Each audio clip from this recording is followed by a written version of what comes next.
mag-a-unpacking tayo dahil kakalipat lang natin sa ating bagong tirahan. So ayan, tulungan niyo akong mag-unpack nito. Ang dami talaga nito. So let's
Now, let's get back to work.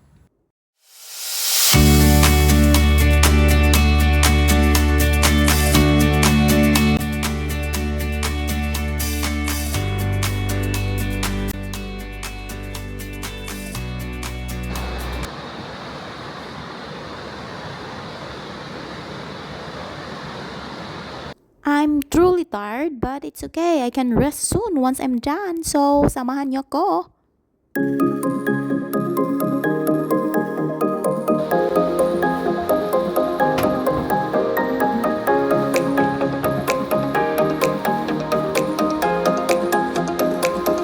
dito, ina-arrange ko naman yung mga curtains, ang mga beddings, at saka yung hindi naman araw-araw na ginagamit. So, weekly lang ginagamit. So, para ma-organize naman. So, ayan.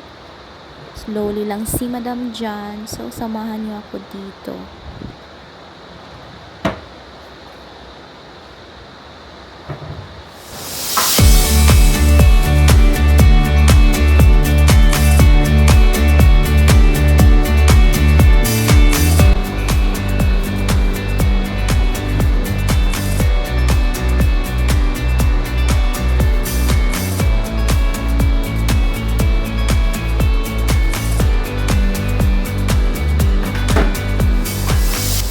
So, ayan, dyan ay tinatry ko talagang alisin yung mga alikabok dyan kasi ang hirap talagang mag-mop kapag maraming alikabok.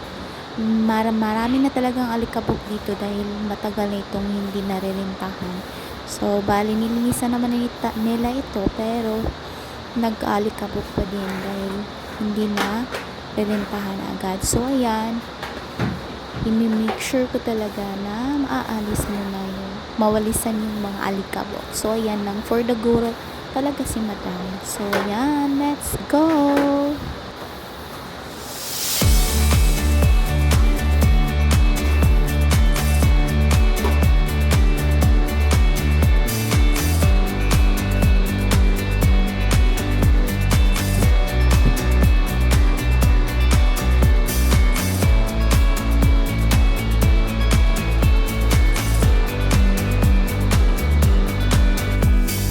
So, ayan, it's time to mop the floor na talaga at for the bilis yan si Madam as in, tina-timelapse ko lang yan. So, ayan, nagmamap lang ako dyan to make sure na wala talagang alikabok. So, let's go naman mga mema ko, mga aunties.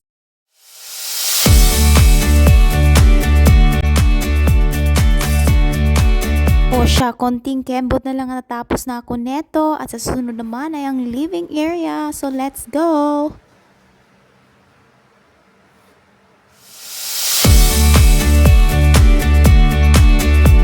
O Oh siya, excuse niyo yung face ni madam dahil I look so serious talaga. Ganyan talaga ang aking resting face mga madam, mga mamashis. So ayan, sobrang napaka-serious ko talaga kapag maglilinis. So excuse niyo na lang yan. So ayan, for the go talaga ako sa pag-change ng mga pillowcases dahil ginagamit ko yung aming own pillowcases at para hindi naman makadamage ng kanilang mga pillowcase dito. Ginamit namin yung amin. So, gusto ko talaga ang aesthetic vibes ng isang house. So, ayan lang talaga.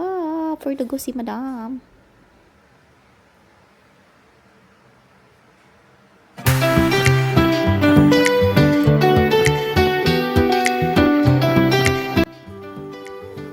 At siya mga madam, when it comes to color tones, I always choose light over warm colors kasi napakalimig talaga sa mata at hindi lang yan, nakakreate talaga ito ng napaka-light na vibe at napaka-cozy talaga na vibe. So ayan, ginagamit ko yung mga colors na hindi masakit sa mata.